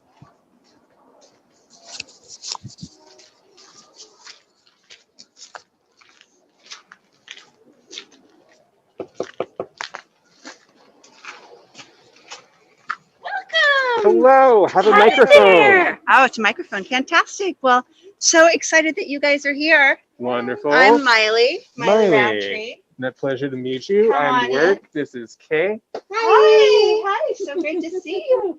This is Claire. She's doing sound support for us. Okay, fantastic. So I have a line of items called Dirty Darling. Ooh. And it all started with this. Okay. Yeah, get a close. 20 years ago, I found that in the south of France, and I hand carried it home, and it was already framed. Oh, wow. Okay. And I have made up a story that a 17-year-old boy framed it. Sure. And it lived as a place of honor in his bedroom. And I have never been able to find that deck ever since. Oh, wow. I found photocopies of it, but I've never been able to find that this deck. one. Wow. So that deck, I would say, is pre-World War II. Mm-hmm. And I just really love the vintage erotic cards, mainly because the women were pretty badass to pose. Totally. Because back then, pretty much all you were a housewife and luckily maybe a secretary in the 1950s and 60s. For sure. And very guarded in general. The clothing was modest. The atmosphere was restrictive. Yeah. I mean, these women, if they'd found out by their families or their communities, definitely would have been considered loose, wanton. And I find them very brave and badass. For sure. So I am drawn to cards from the 1950s. Amazing. And from the 1960s and onwards. And I've done tea towels. This, oh, I see. This is a deck from France. Nice. And what's really amazing about it is it has French expressions on it. And then there's an English translation. And I speak French, but the two do not. They do not mesh. It's like the worst translation possible. It's like the 50s version of Google Translate. Yeah, completely. And this deck came from Russia. Ooh, and what I love, a lot of love. The Russian decks are kind of dirty. I have to do a lot of Photoshop and cleaning of those decks. So one thing I'll say is keep the mic close to your mouth or we'll all have trouble. And that deck in particular was hand colored. The little pink hearts, that's all hand colored. I think this one's my favorite. I love her hair. Her hair is amazing. Very gives me a Dorothy vibe. Yeah. So during the pandemic, I learned how to put the cards on vintage plates. Okay. And on mugs. Wow. And on vintage barware. And how does that? So I'm familiar with if I've got a picture of my cat, there's some company that will put it on like a mug or a sock. Yeah, that's what I've done here. But what about the vintage plates? Is that any different? Like, how does that work? It is. It is a lot different. The mugs you can put in your dishwasher. It's made with a special ink sublimation, and it's a special paper. These are baked in the oven. Okay. The plates are baked in the oven, and they recommend that you still not eat on them or put them in the microwave. So, so those are hand wash only. I love this one. I mean, this gal is so great. Wait. There's another side on the other side. I'm like, how much fun can you have with a water hose? Well, like apparently a lot, right? and the other thing I've started doing are my trays. Oh, yeah. So I actually do custom trays for clients. Trade all places. Yeah. Thank you. And I use the original cards and I fix up the trays. I try and find vintage trays. Sure. And in fact, I've got a custom one right here. And this nice. client wanted lace on the back. And mhm. he wanted brunettes on top and redheads on the bottom so he could spin it, and depending on his preference. Always a great choice. For sure. That's excellent. And then is it like a glass covering on top, or how's that? It is a glass. It's a sheet of glass. Okay. It can't necessarily be glued down. Right. So it's more like, don't pour a lot of drinks, or maybe your first drink, but not your second on the tray. For sure. And these are things of beauty, more than utility, perhaps. But and then the other thing I'm doing, this mosaic is made up of over 300 cards, and I am looking at blowing that up to 3 feet by 5 feet. Totally. And turning that into an indoor lighted fixture. That sounds fantastic. So I've got a whole bunch of different kind of images for that. Very cool. But I also wanted to, you're seeing my little magic boxes. Those are my dioramas. Oh, nice. I love everything vintage. And so I took vintage boxes and then used the cards and then tied a little rope around that one. Nice. You have some little accessories. Yeah, I do. I have the St. Andrew's cross. and you know, I just love all the things that celebrate the female form and the strength, and you know how fantastic women are. Believe it or not, this doll up here is a working radio. What? Yeah, from the 50s. And you, right there, and her nipples are, it's like an AM FM radio. The nipples are turning on in volume and then trying to adjust. That's fantastic. I've never seen anything like that. I know. I've seen a lot of things, but I know. that's great. So I have a lot of fun. I have a lot of fun in my studio. Seems and like we've got Sebastian's already commented like we should get that for this friend. You know? Yeah. And I wanted to show you a couple of things that is really interesting. The last thing is I do little makeup bags. Oh yeah. So I just put some of the cards on the makeup bags, now, and those are really easy prints of the cards then, or yeah, these are heat transfers. Okay. And then I'm experimenting with putting them into slides. Nice. Now, I'm a novice in terms of like vintage nudes. Is this is time period or style within the pinup realm, or is there a different categorization? No, I really love pinups. It definitely came out of the same era. Sure. Now, in the United States, the erotic playing cards weren't allowed legally until the mid 60s. Okay. So these were made probably 10, 15 years before that, yeah? Yeah, well, definitely the original set. You find over in Europe, they're not as Puritan as we are in the States. And they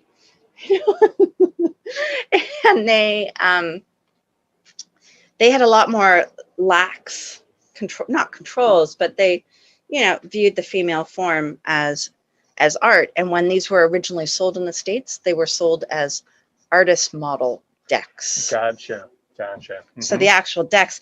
And then what happened was Hong Kong, the printers in Hong Kong kind of stole all the images. And like here's a deck I got from Russia. And then this was printed in Hong Kong. Gotcha. So also round cards. It's the first deck. It's the first deck I've ever seen with round cards. I'm like, I wish I'd found those when I was just starting my plates. Right? Crazy. And then over here, I'm calling this. Does this say washable playing cards? They do say washable playing cards. Isn't that amazing? That's my French deck. Nice. But it does say 54 washable playing cards. These are some of the decks that I find that I like to keep a little bit extra care of because they were just kind of like photocopies. Right. And what's really interesting is the American soldiers, when they came back from World War II, they actually had learned while they were at war how to do photography. So when they came back to the States, they built their own dark rooms and had, and so a lot of these cards, well, maybe not these are more my Russian cards, but a lot of the older cards that that I love are actually ones that were taken at somebody's house, you know, by her husband or that kind of thing. And somehow they just kind of spread throughout the world. And this, this line right here, I call them my derpy darlings. I mean, this Jack is when I'm having a bad day, and she totally cracks me up. I mean, I want to hide under a lampshade every now and then. For sure. And but I also wanted to show you guys the different sizes. Like this, these are all mini ones, and they were sold in gas stations and things like that. And then this one I really wanted to show you. They had little coin machines in the men's restrooms. Sure. And you could put money in, and you would get, oh my God, a whole spread. A whole spread. But if you notice, it's only one suit. Oh. So you have to keep putting money in. Gotcha. To figure, you know, to find out if you're going to get the whole thing or not. And these were only like 10 cents, right. 25 cents. That's amazing. Amazing. That's way better than the crap they have in men's restrooms now. And then, you know, they came in really small ones, and some are so small, but they don't even have any suits on them. They're just like the images, and you're like, okay, we're not really here to play cards. We're not playing cards. Sure, We're not playing sure. cards. And the ironic thing is I don't play cards. I can't stand cards. So, but I just wanted to show you kind of the variations. The red one are the originals, and then it was copied in Hong Kong and totally cut out. And then these are 3 different decks. And so, you know, when I collect, I have over 900 cards. And so I go through them and just see which ones are of good quality that I can scan. I Photoshop, I use Illustrator, and I just try and make the cards look presentable enough, you know, to be put on a glass or to be framed. And so, yeah. Amazing. But they are so much fun. And yeah, it's quite a passion. And this was the deck that I got this card from, that tea towel from. So it really is just like a photocopy. That's not the original. Okay, sure. That's not the original card.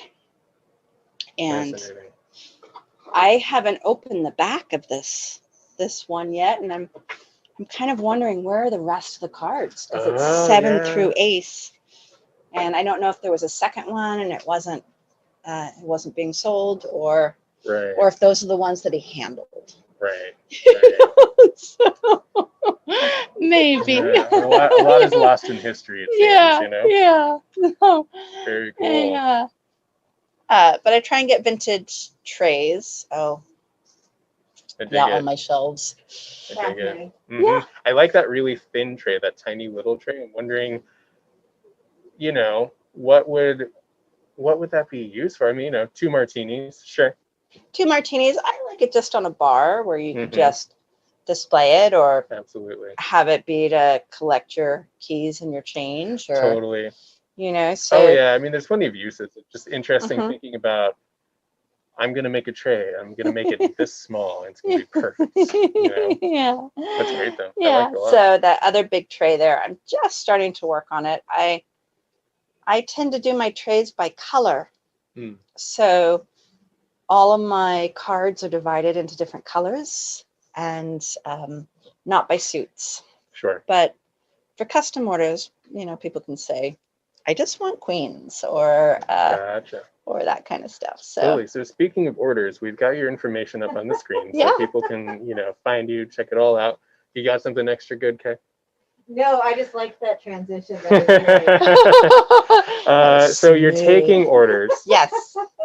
And you're doing trays, you're doing cups and mugs, and a lot of these things are And the saleable, tea it towels. seems. Yeah, Mhm. absolutely. For sure. That's great. How long have you been doing this for? Since the pandemic. Gotcha. Oh, really? Yeah. That's not that long. Although it No, I seems did- like an eternity. I did those two as I submitted them for CEIF. Oh, yeah. And those two didn't get in, but then the CEIF store ordered 80 pieces. Nice. So so I've been busy fulfilling that order. So that's why I did the little bit naughtier tea towels, because I figured that would be great for CEIF. For sure, for sure.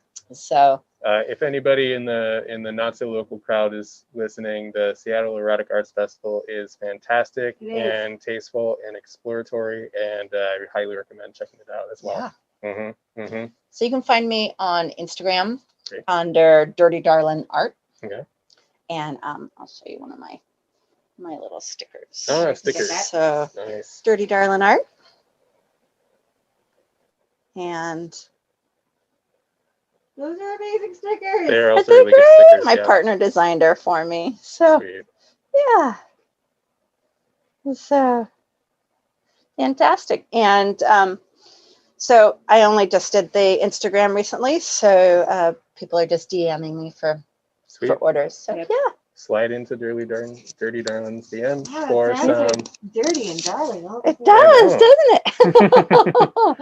Completely. So Yeah, this is so cool. the glasses are a lot of fun. Glasses So are great. For sure. I have some glass beer mugs too that I'm like, nice. I think I'm gonna wait for a client to tell me which cards they want on that. So And do you sell these by the set or by the piece? they can be sold by this in sets of 2 or individually. Sure. So, Sure. yeah, and then the mugs are individually sold. And what's great about the mugs is they've got 3 different cards on them. So for this one with the French girls, it's the bum shot. So it's just a whole bunch of bums. Yeah. For all you ass humans out there. Yeah.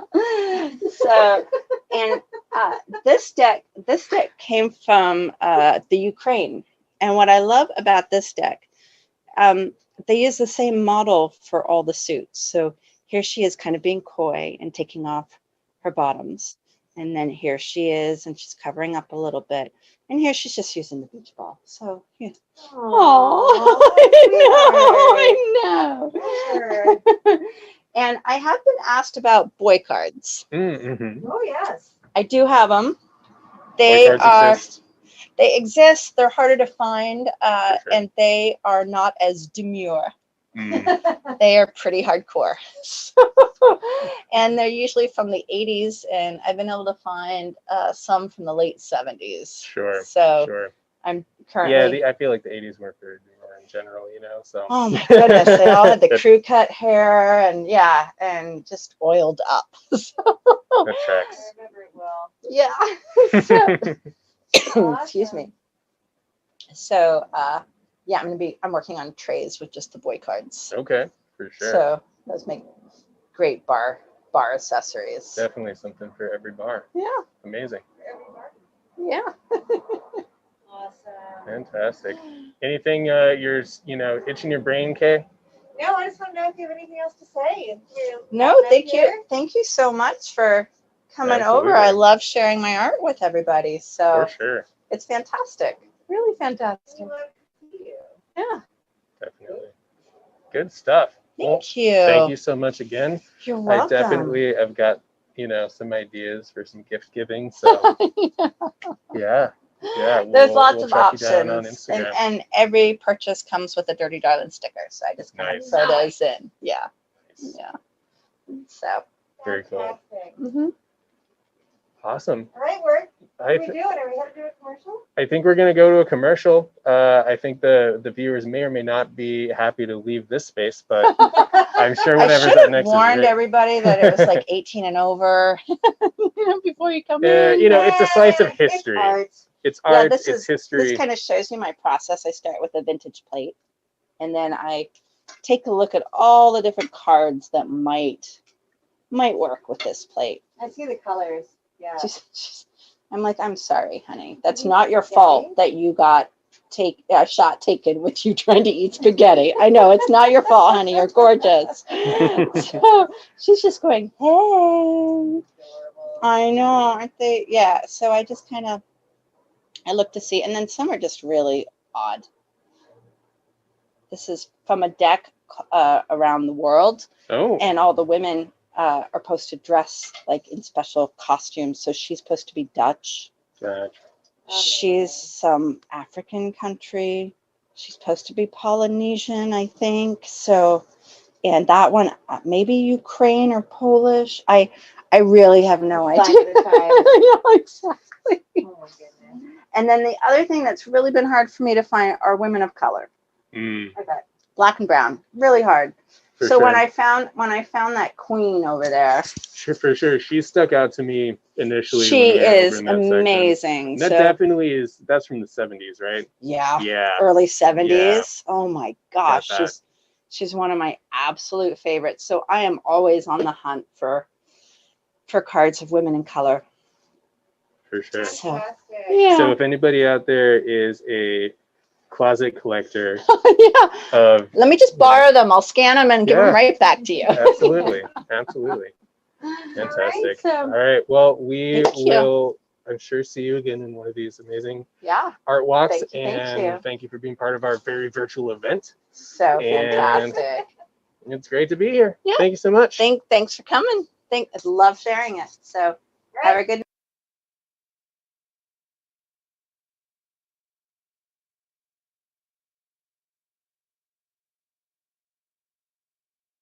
Hello, I'm multimedia artist Joyce McAndrews in Equinox Studio 127 in the factory. Project Commingle is all about art building community, merging various sectors in our community, not just like-minded, but those with opposing views.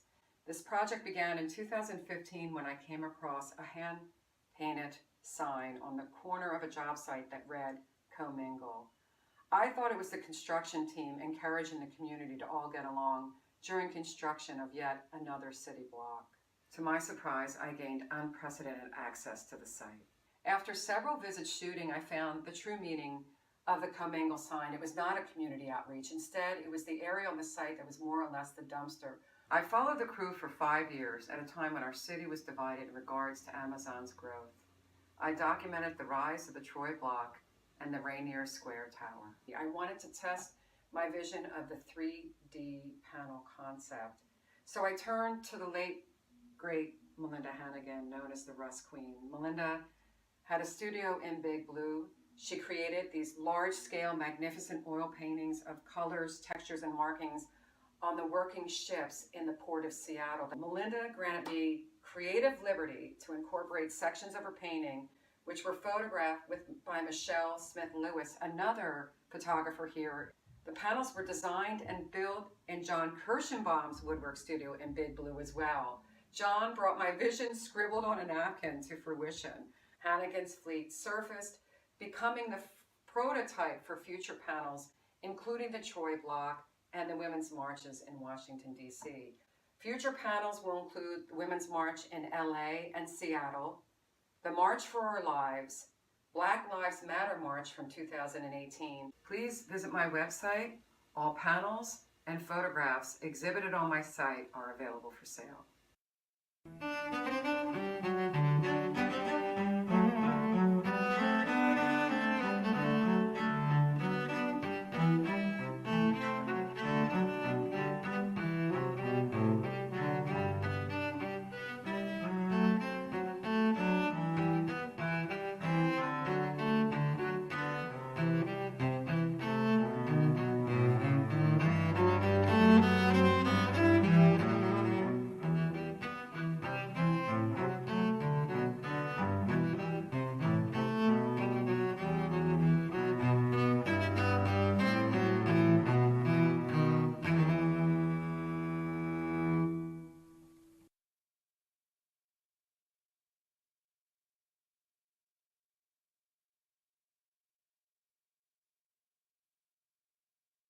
Hey everybody, welcome back to Equinox Studios, Wandering with Kay and Work. I'm Work. I'm Kay. And we're, doing some Zoom to get as much art as we can, see as many artists in all nooks and crannies of the world or of Equinox as safely as possible. Kay, who do we have right now? Where are we going? Tell me about it. Yeah, we're going to go see Michelle Smith-Lewis. Amazing. Hi, Michelle. Hi. Hi, guys. Michelle, tell us a little bit about what you're up to right now. I remember we were in your studio a couple of months ago. You were working on some big floor pieces, but what's going on now? Well, now I'm just kind of figuring out how to get through the COVID thing and getting out there with new stuff and adding new things to my business. Today we are spending time in my studio for everyone to see my space and see some of the work that I create. I am a performing arts and fine art photographer. I have a strong background in dance, theater, and music. I've been doing that for over 25 years. And since COVID, I've added some new stuff to my repertoire. Nice. And so I'm adding branding to my photography. So I'm gearing that towards artists and small businesses and corporations. And basically, I'm helping people photograph, do their headshots or their portraits. I have been documenting artists' gallery shows and photographing individual art pieces so that my clients will have something to share on their social media, their website, or perfect for grant writing, because a lot of times they want a portrait or, what your pieces look like, or, a show that you did. So I'm developing packages for that for my clientele. So, and that goes into corporate photography as well. But right now I'm focusing on helping artists out with photography. Excellent. I see you got so much equipment back there. Yes. And a lot of it's hiding too. So. Very cool. What's a piece that you've really taken a lot of fun direction on right now, or what's something that you're looking forward to working on more? Well, actually, what John is showing right now is a project that I've been working on for the past couple of years, and it's an ongoing project. It's called the Identity Project, and it's all Pacific Northwest dancers, and so I've been working on that. So that's one of a project I'm in love with. It represents it's my identity as a photographer. But yeah, right now I've got a lot of Seattle folks. I got a Bellingham person, East Side person. So I'm developing outside of Washington State. But this is an ongoing project. This will never end. So so I've been photographing that. Beautiful. Very nice. And then other projects, during winter time, I'm going to be working on some new wet plate collodion work, which is the stuff in the back. I was going to say, will you explain that to those of us plebes who have no idea what that means? Yes. So basically, it's the wet plate collodion process. It is a process. So I do a lot of historic processes. And these are tin types. And it was the same photography that was used during the Civil War period. So I don't know if you guys remember the little cases. Sometimes those are tin types, sometimes they're ambrotypes, and sometimes they're daguerreotypes. These behind me are tin types. So this winter, I am going to be working on a new series of my dry poppies, because I love poppies. So it's a wet plate. It's called the wet plate process because from start to finish, it's wet. It goes in your camera wet. And I'm hoping to do a demo for a future art walk event because it's a very laborious process. But basically, you have to coat your plate, then you sensitize your plate, and then you expose it in your camera, and then you develop it, and then you dry it. So it sounds like it's really easy, but that's just basic steps.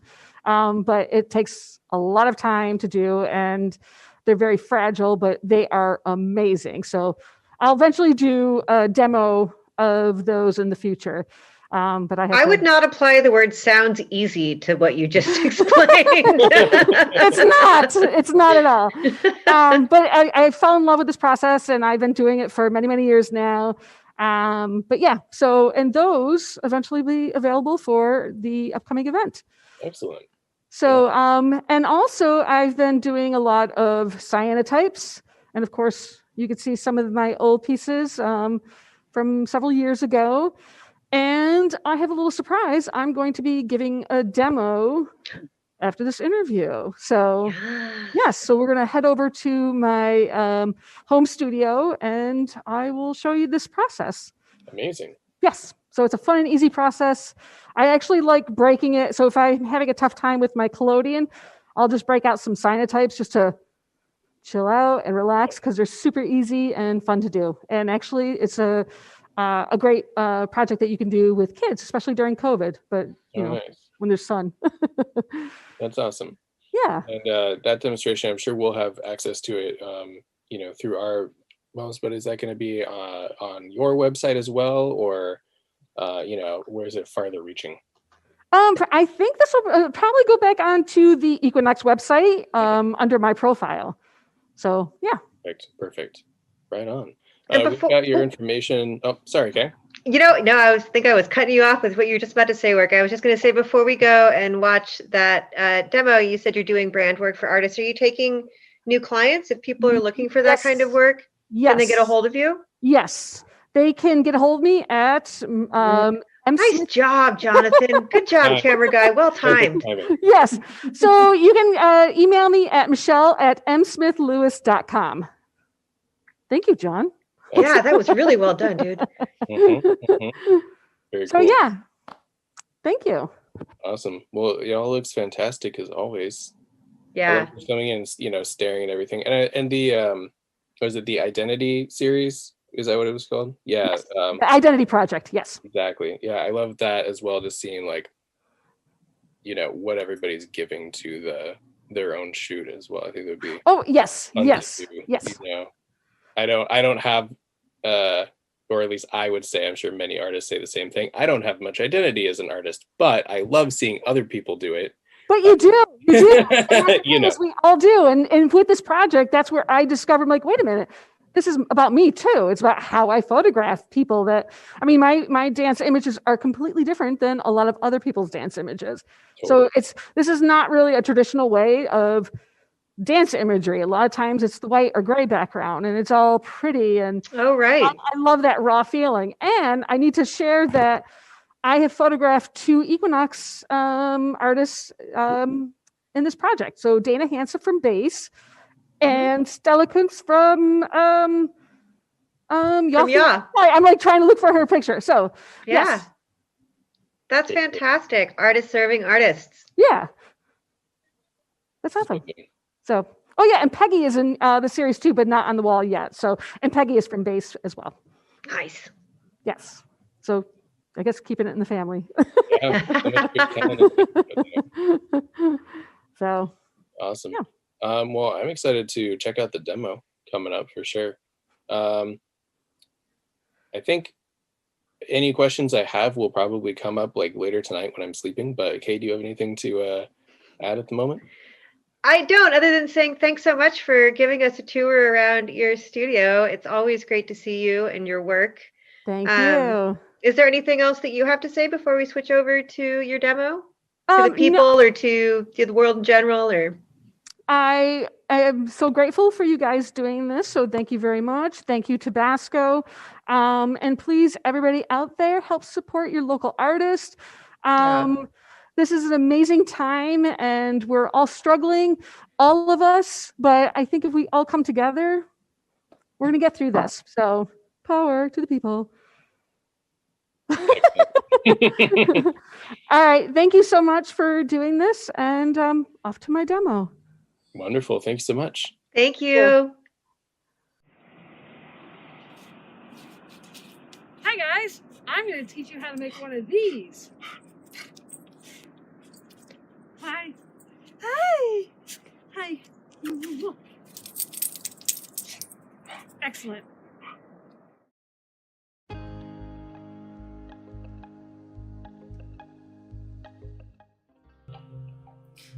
Welcome to my cyanotype demo. In this video, I will take you through each step of the cyanotype process. This is the same photographic process I used to create the 1,570 panels for the friendship gown. Supplies include chemistry, you can purchase raw or pre-mixed, watercolor paper or fabric, trays, brushes, a paper safe for storage, a contact print frame or floating picture frame, and a timer. Of course, latex gloves and an apron should be worn. You can also purchase pre-coated papers or fabrics. The first step is to coat the paper ahead of time, usually a day or two before using it. The chemistry is sensitive to daylight, so I coat my paper at night under low light conditions. Working under fluorescent light or tungsten light is fine. For demo purposes only, I'm coating during the day so that you can see the process. With a regular brush or a sponge brush, make even strokes in both directions with the chemistry. Allow the paper to dry overnight. When dry, store the paper in a paper safe until you are ready to use it.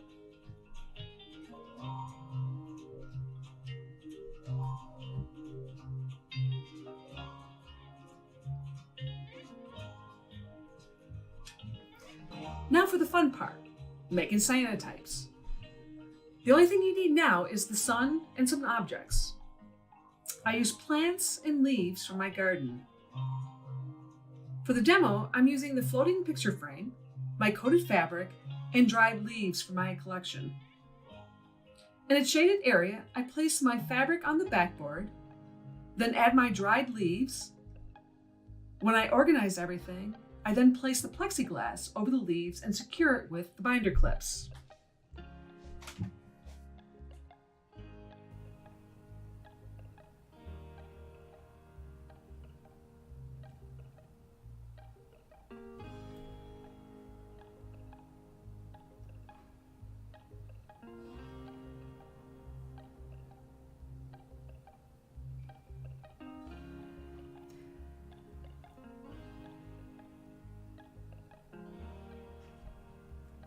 Place your piece in a sunny area for exposure. Times will vary depending on the season and time of day. During the fall-winter seasons, the exposures tend to be longer. I'll start at 20 minutes and make adjustments if need be. More than 20 minutes have gone by, you can see the color changes during the exposure. And now I'm heading over to my first wash.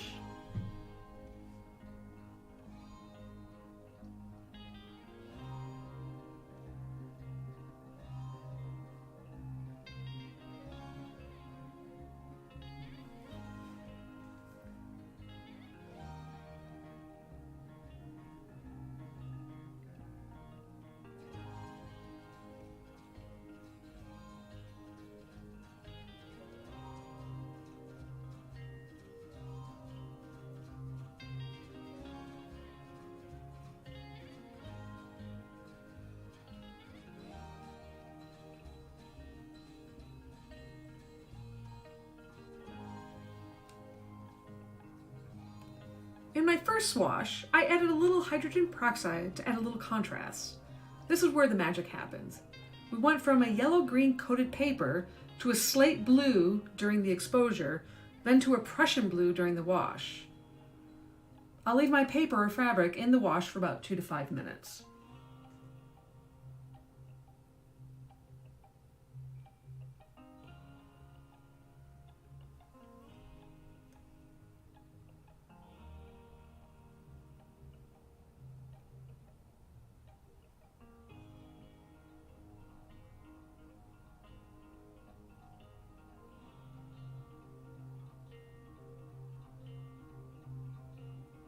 The second wash is with running water for about 20 minutes.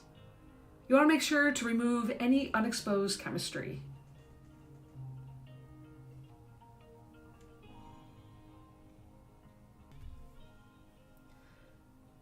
Take your prints out of the wash. If you're using fabric, just give it a good wring. You'll need to squeegee your paper to remove the excess water.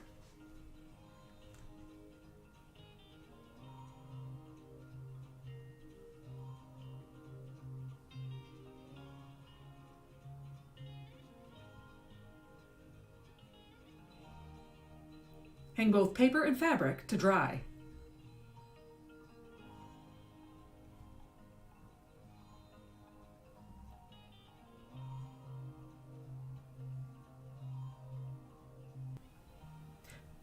These are the samples I made during the filming of this demo. I want to thank you for spending time with me today. Please support your local artists, artisans, performers, and small business owners this holiday season. Wishing you the best. Well, I learned something there, Work. How about you? Man, I love seeing the behind the scenes of how things are put together, you know? Right? This is one of those moments when you want to see how the sausage is made. Mm-hmm. Mm-hmm. Which Everybody mark it on your chalkboard. One win for 2020. win. Trying to All think right. of sausage grinding proverbs now. And well, why don't you think about that when we go to a commercial break? You're telling me your story. So like,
Hi, my name is Joyce McAndrews, multimedia artist and Ah. street photographer. Well, holy crap, here we are again.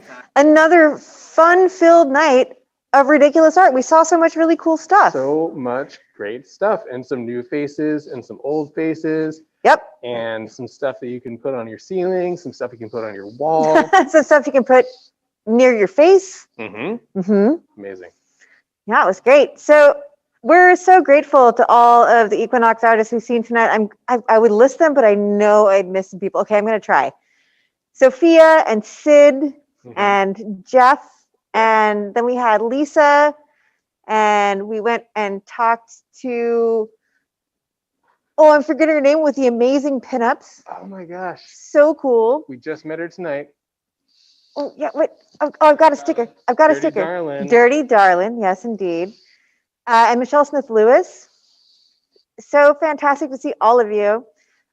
Work and I are in the shop that we work in at Equinox Studios. We're part of the Iron Monkeys, and we work out of Tabasco's shop here. And I'm going to switch my camera around for just a moment so y'all can see Tabasco, who has been doing all of the tech for this for the past many, many weeks. Here's the spread, the technology spread, bringing live art to you. So thank you, Tabasco, for doing this work, and thank you for letting us use your shop when we're not in pandemic times. And I don't know, Work, what else do you have to say about tonight? Yeah, I just had a really good time. Learned a lot of stuff. Got excited about new stuff. Going to see some, stone sculpture being made on Saturday. So cool! I can't wait.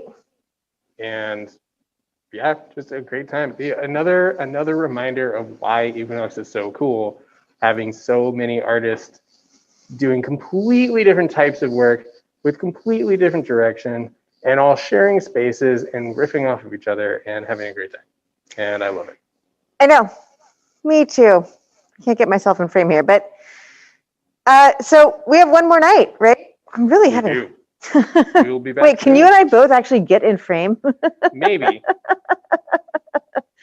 It's challenging. Well, do that way? And then we also have the day 5. Ooh. Right, so we'll be back tomorrow night with some pre-recorded stuff that we've done, and then Saturday we will be doing from 3 to 7 artists here. So join us for all of those things. Absolutely. And then buy some art from your local artists. And buy some art. It's the holiday season. Everything is saleable. Everything's shippable. We've got all the information. Yeah, I'm going to do it. I'm going to do it too. All right, well, good night, Work. Good night, Kay. Good night, world. We'll see you all tomorrow.